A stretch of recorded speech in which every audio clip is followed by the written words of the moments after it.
may impluensya sa buong sambahayan. Yung tunay na pananampalataya. Mga kapatid, nakita natin na ang pananampalataya ni Rahab may kalakip na halaga. Inilagay niya yung kanyang sarili sa panganib At nakita rin natin na may pagbabago ng panig. Iniwan niya yung kanyang katapatan sa Jericho, sa hari ng Jericho, sa kanyang dating lipunan. Lumipat siya sa panig ng Diyos ng Israel. Pero may isa pang mahalagang katangian yung kanyang pananampalataya na dapat nating tularan. Dapat nating mapagbalay-balayan. Ang pananampalataya ni Rahab hindi natapos sa kanyang sarili lamang. Umabot sa kanyang buong sambahayan. Now, faith extends to the household. Pagkatapos ipahayag ni Rahab yung kanyang pananampalataya at pagkatapos niyang itago at iligtas yung mga espiya, siya po ay gumawa ng isang kahilingan. Basahin po natin itong Hosea chapter 2 verse 12. Kaya't ngayon, sumumpa kayo sa akin sa Panginoon. Yamang ako'y nagmagandang loob sa inyo, ay magmagandang loob naman kayo sa sambahayan ng aking magulang. Bigyan ninyo ako ng tunay na tanda. Ano po yung hinihiling ni Rahab? Na ililigtas ninyong buhay ang aking ama, ang aking ina, ang aking mga kapatid na lalaki at babae, at ang lahat nilang ari-arian, at inyong ililigtas ang aming mga buhay sa kamatayan. Matapos magpahayag ng pananampalataya si Rahab, ang kasunod niyang naisip ay yung kanyang buong pamilya. Hiniling niya ang kaligtasan ng kanyang ama, ng kanyang ina, ng kanyang mga kapatid, at ng lahat sa kanila. Question. Ganyan din po ba tayo magmalasakit sa ating pamilya bilang mga mananampalataya? Ang tunay po na pananampalataya, hindi makasarili. Kapag tunay kang sumasampalataya sa Diyos, hindi mo lamang iisipin yung sarili mong kaligtasan. Magkakaroon ka din po ng pusong nagmamalasakit sa mga mahal mo sa buhay. Ano yung tugon ng dalawang espiya sa kahilingan na ito ni Rahab? Verse 14. At sinabi ng mga lalaki sa kanya, ang aming buhay ay sa iyo kung hindi ninyo ihahayag itong aming pakay. Kapag ibinigay sa amin ng Panginoon ang lupain, kami ay magmamagandang loob at magiging tapat sa inyo. Matapos nito, at ng mga instruction din ni Rahab para makatakas itong mga espiya, yung mga espiya nag-iwan din ng instruction na dapat gawin ni Rahab. Basahin natin itong verse 18. Kapag kami ay pumasok sa lupain, ito yung instruction ng mga espiya. Itatali mo itong panaling pula sa bintana na ginamit mo sa pagpapababa sa amin. Yung panaling pula, yun yung magiging tanda na ang mga tao sa loob ng bahay na yan may pananampalataya sa Diyos ng Israel at ililigtas sila. Ngayon, may isa pang mahalagang detalye yung bibigyan pansin natin dito. Sa instruction na ito ng mga espiya, hindi lamang pagtatali ng pulang panali. Sabi po, titipunin mo sa loob ng bahay ang iyong ama, ang iyong ina, ang iyong mga kapatid, at ang buong sambahayan ng iyong ama. Ibig sabihin, kailangang lahat sila nasa loob ng bahay. Hindi automatic na kamag-anak to ni Rahab, maliligtas na to. Kung nasa labas ng bahay yon, hindi automatic na maliligtas. So, merong tungkulin na dapat gampanan si Rahab. Kailangan niyang tipunin, kailangan na pumasok sa ilalim ng proteksyon ng tanda ang lahat ng kanyang pamilya para lahat talaga sila maligtas. So, kailangan ni Rahab na kausapin yung kanyang buong pamilya, yung kanyang buong sambahayan. Kailangan niyang tipunin, kailangan niyang hikayatin na magtiwala din sila at manatiling nasa loob ng bahay, nasa loob ng may pulang panali. Yung tunay na pananampalataya, nagiging daan para yung iba, lalo na yung ating pong pamilya, magkaroon din ng pananampalatayang may kaligtasan. Ano yung nangyari po nang bumagsak yung Jericho? Sa Hosea chapter 6, ganito yung nakasulat sa verse 22. At sinabi ni Josue sa dalawang lalaking naniktik sa lupain, pumasok kayo sa bahay ng upahang babae at ilabas niyo roon ang babae at ang lahat niyang ari-arian gaya ng inyong ipinangako sa kanya.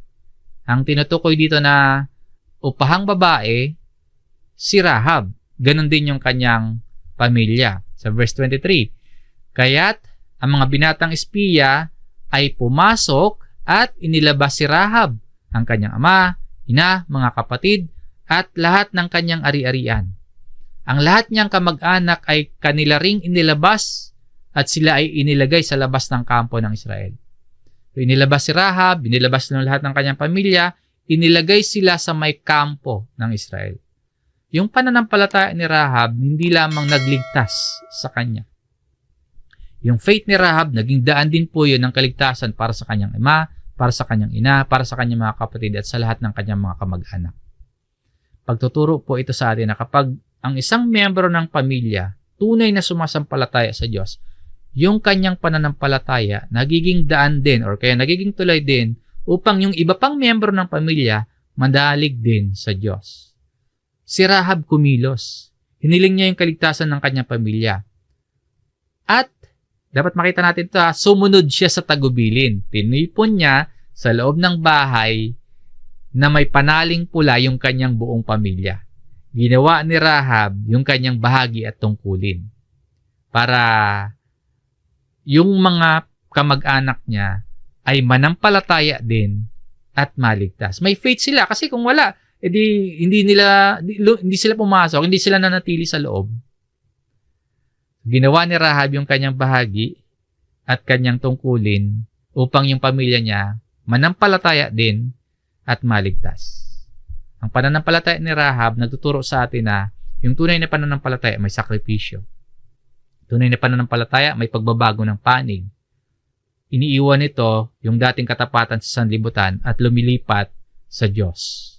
At yung tunay na pananampalataya may impluwensya sa buong sambahayan. Ito ay umaabot sa iba, lalo na po sa loob ng tahanan, sa pamilya. Mga kapatid, ang kwento ni Rahab hindi lamang isang makasaysayang pangyayari sa lumang tipan. Ito po ay isang larawan ng ebanghelyo ng kaligtasan. Tayo rin po, tulad ni Rahab, dating mga dayuhan sa mga pangako ng Diyos. Tulad ni Rahab, mga makasalanan na walang maipagmamalaking kabutihan. At tulad ni Rahab, tayo po ay iniligtas, hindi dahil sa ating mabuting gawa, kundi dahil sa ating pananampalataya sa Diyos. At ang tanda ng kaligtasan, hindi po yung pulang tali sa bintana. Ang tanda ng ating kaligtasan, dugo mismo ni Jesus. Dugo ng ating Panginoon na nabuhos para sa atin sa krus. Ang pagsasalarawan ng bahay na may dugo, ibig sabihin, taong nasa ilalim ng dugo ni Jesus ay mga ligtas mula sa walang hanggang kaparusahan o kaya walang hanggang kamatayan. So, ang tanong po, nasaang panig tayo? Ikaw, nasaang panig ka? Nasa panig ka ba ng Jericho, mga natatakot sa Diyos, pero hindi lumipat ng panig? Natatakot at nanulumo ang puso sa Diyos, pero hindi naman nagtiwala sa Diyos. Or, nasa panig ka ba ng Diyos? Yung handang magsakripisyo. Yung handang manatiling tapat sa pagsunod sa Diyos. Yung handang akayin ang pamilya sa tunay na pananampalataya. Yun yung nasa panig ng Diyos. Kung nais po nating mapasa Diyos, kung nais nating magtamo ng kaligtasan, hindi lamang ng sariling kaligtasan, kundi kung maging daan din po ng tunay na pagkakaroon ng pananampalataya ng ating pamilya. Kung yan po yung nais natin, na tayo ay mapasa Diyos at ang pamilya natin, mga kamag-anak natin na mapasa Diyos, may paanyaya sa atin ang Biblia.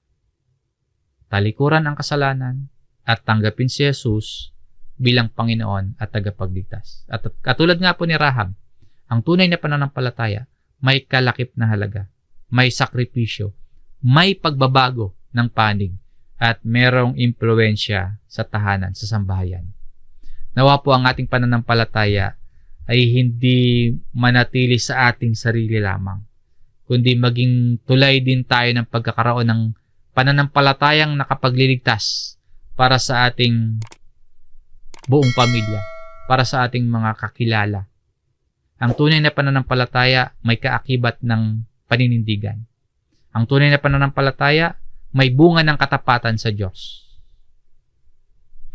Ang katotohanan ng salita ng Diyos na sa atin po ay naipahayag ngayon, ito ay hindi para marinig lamang natin, kundi ito ay para ating paniwalaan, ating isabuhay, at sundin. Ang pananampalataya ni Rahab. Ang mga may pandinig ay makinig. Hanggang dito po ang ating aralin. Maraming salamat mga kapatid sa inyong pakikinig.